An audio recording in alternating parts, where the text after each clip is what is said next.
తాకట్లో ఉన్న మీ బంగారాన్ని విడిపించి ఆ రోజు ఆన్లైన్ రేటుకి కొంటాం. Sharma gold company.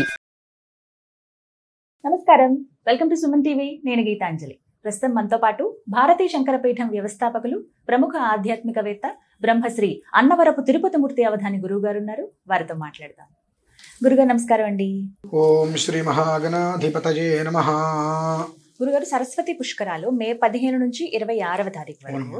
అదే ఈ సందర్భంగా కొన్ని విశేష కార్యక్రమాలు చేయొచ్చు, మన పెద్దవాళ్ళని గుర్తు చేసుకుని చెప్పి మీరే ఒక వీడియోలో వివరించారు. అయితే కొంతమంది అడిగినటువంటి సందేహం ఏంటంటే, మనలో ఏమో కరోనా వల్ల మా తల్లిదండ్రులు గతించారండి, ఎలా చనిపోయారో కూడా తెలియని పరిస్థితుల్లో కొంతమంది నీళ్ళలో పడి చనిపోయారని చెప్పి, ఇలా యాక్సిడెంట్స్ అయ్యి ఇలా ఆకస్మిక మరణాలు చాలా జరిగాయండి. వారికి మేము సరిగ్గా నిర్వహించలేకపోయాము అంతిమ సంస్కారాలు. ఆ ప్రభావం ఎందుకో మా పైన ఉందని మాకు అనుమానంగా ఉంది, ఇలా అనిపిస్తోంది. కానీ ఈ పుష్కరాల సమయంలో మేము నిర్వహించొచ్చా అని అడిగారు చాలా మంది. అయితే ఎలా చేయాలనేది చాలా మంది సందేహం అండి. పిండ ప్రదానాలు చేయాలని అంటారు, కానీ అది దానికి ఒక ప్రక్రియ ఉంటుందని తెలుసు. అది ఎలా చేయాలి, ఏంటి మీ ఆధ్వర్యంలో జరుగుతాయా, జరిగితే గనక అసలు ఎలా రావాలి, ఎన్ని రోజులు ఉంటుంది, ఎలా, వీటి గురించి వివరించండి. తప్పకుండా అమ్మా. మాతా చతే పితా చతేగ్రం వృక్షస్య రోహతః. దీన్ని పాలాశ దహన ప్రయోగం అంటారమ్మా. అంటే ఎప్పుడైతే గనక తల్లి తండ్రి గతిస్తే వారికి తలకొరివి పెట్టలేని స్థితి. ఇప్పుడు మొన్న కరోనా కావచ్చు, అంతకుముందు ఎప్పుడైనా సరే ఏ కారణమైనా సరే యాక్సిడెంట్లు అయిపోయి కొంతమందికి తలాముండ వేరు వేరు అయిపోతుంటాయి, దొరకపోవచ్చు. ఇటువంటి ఏ ప్రక్రియ అయినా సరే తలకొరివి లేకుండా ఎవరికైతే ఇబ్బంది కలుగుతుందో, క్రతువులు జరక్క ఇబ్బందులు పడుతుంటారో వారందరికీ కూడా పాలాశ దహన ప్రయోగం అని ఒకటి ఉంటుందమ్మా. ఎన్ని సంవత్సరాలైనా ఇబ్బంది లేదు, 4 రోజుల ప్రక్రియ అది. అంటే గతించి ఎన్నో సంవత్సరాలు అయినా సరే. ఎందువల్లనంటే దీని గురించి ఇందాక కూడా మనం అనుకున్నాం, చెప్పుకుంటూ పోతే చాలా ఉంటుంది. ఈ ఎన్ని సంవత్సరాల క్రితం గతించినా అదేదైనా మనకు దానివల్ల ప్రభావం ఏదైనా మనం అనుభవిస్తున్నామని అనుకుంటే ఖచ్చితంగా పాలాశ దహన ప్రయోగం అనేటువంటిది 4 రోజుల ప్రక్రియ అమ్మా. అంటే మనిషి చనిపోయినప్పుడు ఎలా అయితే గనక దహనము తర్వాత సంచయనం ఆ క్రతువులు చేస్తారో ఆ రకంగానే మోదుగు సమిధలు పెట్టి దానికి జీవ ప్రాయశ్చిత్తాలు చేసి, అంటే కాళ్ళు, చేతులు, హృదయం, నాభి, ఈ శిరస్సు, కంఠం అన్నట్టుగా ఒక్కొక్క చోటుకి నిన్ని మోదుగు పుల్లలు ఉంటాయి. అలా పెట్టి వాటిల్ని దహనం చేయాలి. మళ్ళీ ఆ మోదుగు సమిధలు పెట్టి వాటికి జీవ ప్రాయశ్చిత్తం చేసి అనంతరం వాటికి దహనం చేయాలి. వాటిని దహనం చేసిన తర్వాత భస్మం, ఆ భస్మాన్ని తీసుకెళ్లి మళ్ళీ మన నీళ్ళలో కలపాలమ్మా. చితాభస్మం అంటారు. జీవ ప్రాయశ్చిత్తం కొన్ని విధానాలు మొత్తం చేసి ఆ తర్వాత దాన్ని తీసుకెళ్లి మన నీళ్ళల్లో కలపాలి. అది దహనం, సంచయనం లాంటిది. హస్తక నీళ్ళలో కలుపుతారంటారు చూసారండి, ఆ రెండు అది. తర్వాత ఈ 9, 10, 11, 12 అనే ప్రక్రియ ఎలా అయితే ఉంటుందో ఈ 4 రోజులు కూడా అదే ప్రక్రియ చేయాలమ్మా. మళ్ళీ అదే తిలోదకాలు మొత్తం చనిపోయినప్పుడు ఏ విధానాన్ని అనుసరించారో ఆ మొత్తం కూడా 4 రోజుల్లో.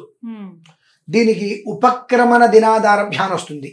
అంటే గురువుగారు మామూలుగా అయితే కనుక మరణ దినాదారభ్యాన్ వస్తుంది. చనిపోయినప్పుడు చేస్తే మరణ దినాదారభ్యా ప్రథమే అని, లేదంటే మరణ దినాదారభ్యా తృతీయ అని, చనిపోయిన దగ్గర నుంచి ఇవాళ 5వ రోజు, 3వ రోజు, 2వ రోజు అని వస్తుంది. కానీ ఇక్కడ ఉపక్రమణ దినాదారభ్యాన్ వస్తుంది. కాబట్టి ఆ 9, 10, 11, 12 చనిపోయినప్పుడు ఎలా అయితే చేస్తారో ఈ 4 రోజుల ప్రక్రియ అలా చేయాల్సిందేనమ్మా. మళ్ళీ ఆ పూర్వీకుల్ని పిలవటము, ఆ పిండ సంయోజనము, ఇవన్నీ కూడా మూర్తిగా మళ్ళీ యథావిధిగా అక్కడ నడిపించవలసిందే. అలా నడిపించినప్పుడు ఇతఃపరం ప్రేత శబ్దో నాస్తి అని వచ్చిన తర్వాత మళ్ళీ అక్కడ మాసికం ఉంటుంది. దాంతో ఎవరైతే కనుక క్రతువులు లేకుండా అకాల మరణం కావచ్చు, ఏ రకంగా అయితే మరణించిన వారికి ఈ ప్రక్రియ సరిగ్గా జరగకుండా, తలకొరివి అనేటువంటిది పెట్టకుండా విదేశంలో ఉండడం, ఏదో కారణం అనేకం కావచ్చు, ఏ కారణం ఏదైనప్పటికీ కూడా జన్మని ఇచ్చినటువంటి తల్లిదండ్రులకి తలకొరివి పెట్టలేనటువంటి స్థితి ఏ కారణంగా వచ్చినప్పటికీ కూడా ఈ పుష్కరాల సమయం మాత్రం ప్రసిద్ధిగా దీన్ని ఉపయోగించుకోవడం అనేటువంటిది ప్రతి ఒక్కరి జీవితానికి అవసరం. ఎందువలనంటే పితరం అంతేచ కర్మని, పితరం అంతేచ కర్మని అని అంటారు. దీనికి ఇంకా కొన్ని ధర్మ శ్లోకాలు మనం చెప్పుకుంటూ వెళ్తే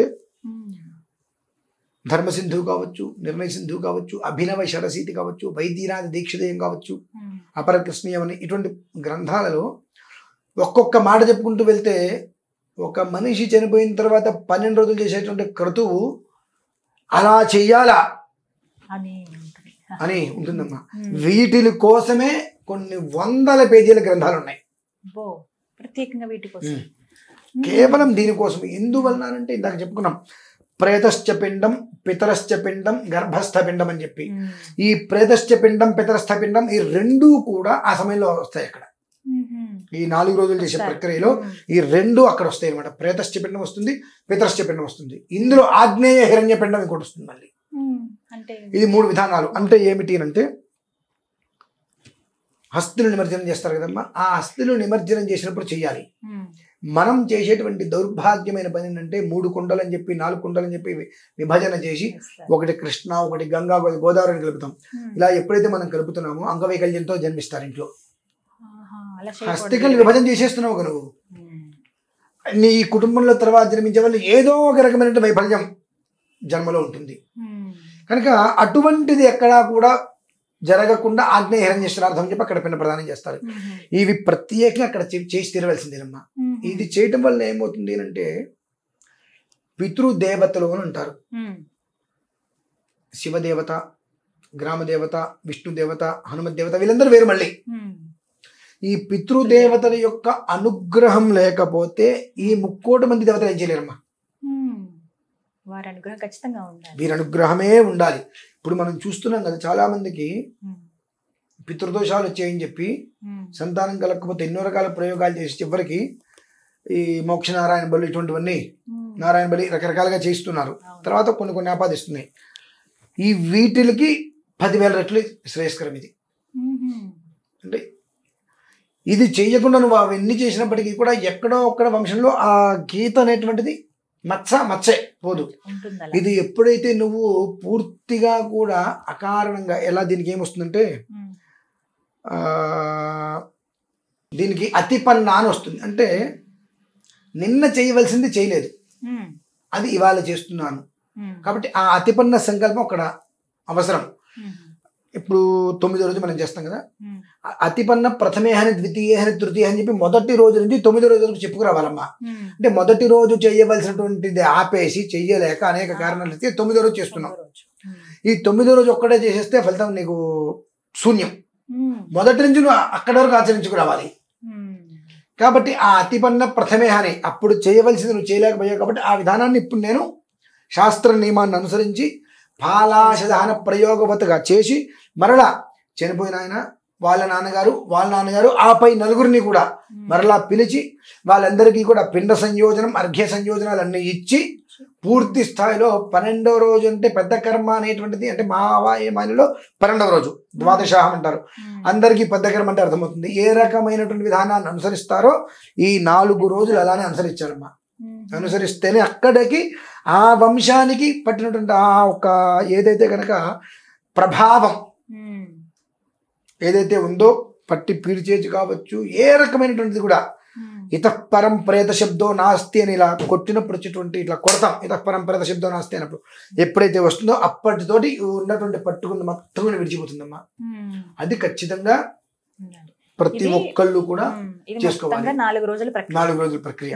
ఈ 4 రోజులు కూడా ఇది కూడా చెప్పాలి, వాళ్ళకి మైల ఉంటుందమ్మా.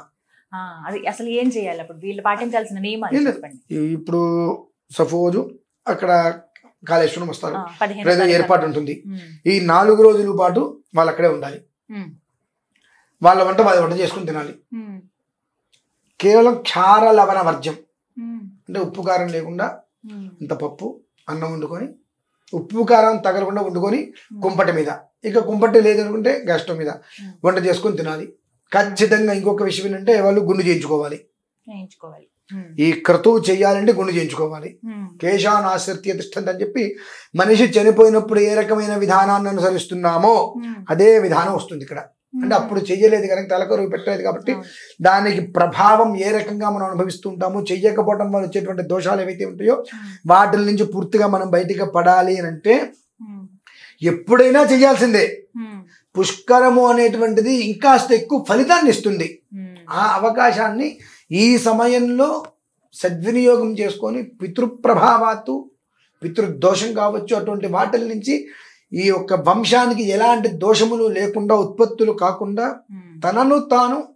తను జన్మించాడు ఎవరికి వాళ్ళ పూర్వీకులకి పితరం అంతేచ కర్మని జన్మతః జాయితే అంటే జన్మతః గాని 3 రుణాలతో పుడతారమ్మ మనిషి దేవ ఋషి పితృరుణం దేవరుణం ఏదో రకంగా తీర్చుకునే ప్రయత్నం చేస్తాం ఋషి రుణం యజ్ఞాగాది కర్తవుల్లో ఏదో ప్రయత్నం చేస్తాం కానీ పితృరుణం అనేటువంటిది కష్టం ఆ పితృ రుణం ఈ రకంగా తీర్చుకునేటువంటి అవకాశం భగవంతుడు ఇచ్చాడు ఇప్పుడు దక్షిణ కాశీ కావచ్చు ఇక్కడ వాళ్ళు కూడా ఏర్పాట్లు చేస్తున్నారు అక్కడ దానికి ఏదన్నా ఉంటే అన్ని ఏర్పాటు చేసుకొని ఈ రకంగా పితృ దేవతల యొక్క రుణం అసలు ఈ రుణం అనేటువంటి దానికి మనం చెప్పుకుంటూ పోతే అమ్మా నాకు తెలిసి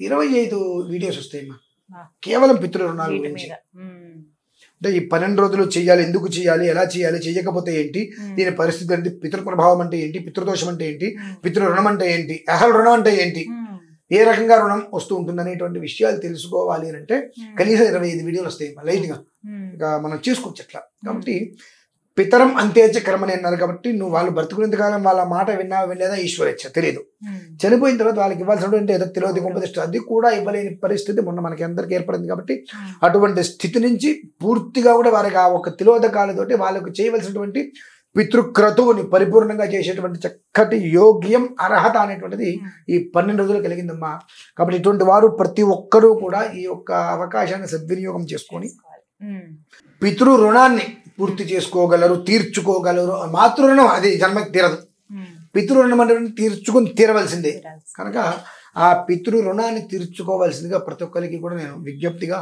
చేస్తున్నాను దీని గురించి ఒక శ్లోకాలు చెప్పుకుంటే మాత్రం చాలా అద్భుతంగా ఉంటుందమ్మా అదే 15 నుంచి 26 కదా గురువు ఏ 4 రోజులైనా వారి ఇష్టం అంతే 4 రోజులు అక్కడ ఉండేటట్టుగా రావాలి అంతే 3 రాత్రులు 4 ఉదయాలు అంతే అలా ఎవరన్నా చేయించుకునే వాళ్ళు అలా ఒకవేళ ఉన్నారు అని అంటే వాళ్ళకి ఏమేం కావాలి ఎలా వాళ్ళ విధానాలు ఏంటని కూడా మనం చెప్తాము కావాలంటే అన్ని కూడా మనమే ఏర్పాటు చేయవచ్చు కూడా చివరికి ఒక్క సందేహం గురువు గారు అబ్బాయి మాత్రమే పురుషులు మాత్రమే చేయాలా ఈ క్రతువు ఖచ్చితంగా ఇంకొక మాట ఇద్దరు ఆడపిల్లలు మగపిల్లలు లేరు మగపిల్లలు లేరు 2 ఆడపిల్లలు ఆ ఇంట్లో ఎవరో చనిపోయారు చనిపోయినప్పుడు ఈ పెద్ద ఆడ కూతురు కనుక పిల్లవాడు ఉన్నట్లయితే ఆ తల్లి తండ్రి బ్రతికున్నప్పటికీ కూడా అతనికి అర్హత చేయడానికి దౌహిత్రుడు అంటే కూతురు కొడుకు ఆ కూతురు కొడుకు అంటే ఆ కూతురు అల్లుడు బ్రతికున్నప్పటికీ కూడా ఆ పిల్లవాడికి ఆ దౌహిత్రుడికి ఆ తాతయ్యకి అమ్మమ్మకి కర్తూలు చేసేటువంటి అర్హత ఉంటుంది వాళ్ళని ఉత్తమ గతులకి పంపించేటువంటి అర్హత వాడికి మాత్రమే ఉంటుంది ఇంకా ఎవరైనా చేయొచ్చు కూలి అల్లుడు చేసినా ఎవరు చేసినా కూలి కానీ ఎవరు చేసినా ఆ పిల్లవాడి పేరు మీదే చేయాలి అతనికి ఉపనయనం కాల ఒకవేళ ఇప్పుడు అతని పేరు మీద యజమానస్య మాతామహి అనుకుంటూ అతని కర్తృత్వం అతన్నే కర్తగా పెట్టి చేయాలి ఎవరు చేసినా కూలీని అవుతుంది అతను చేస్తేనే అది కూలీ కాకుండా ఉంటుంది అట్లా అనమాట చాలా మందికి సందేహాలు ఉంటాయి గురువు గారు నెంబర్కి ఫోన్ చేస్తే వివరాలు తెలియజేస్తారు అలాగే గురువు గారు ధన్యవాదాలు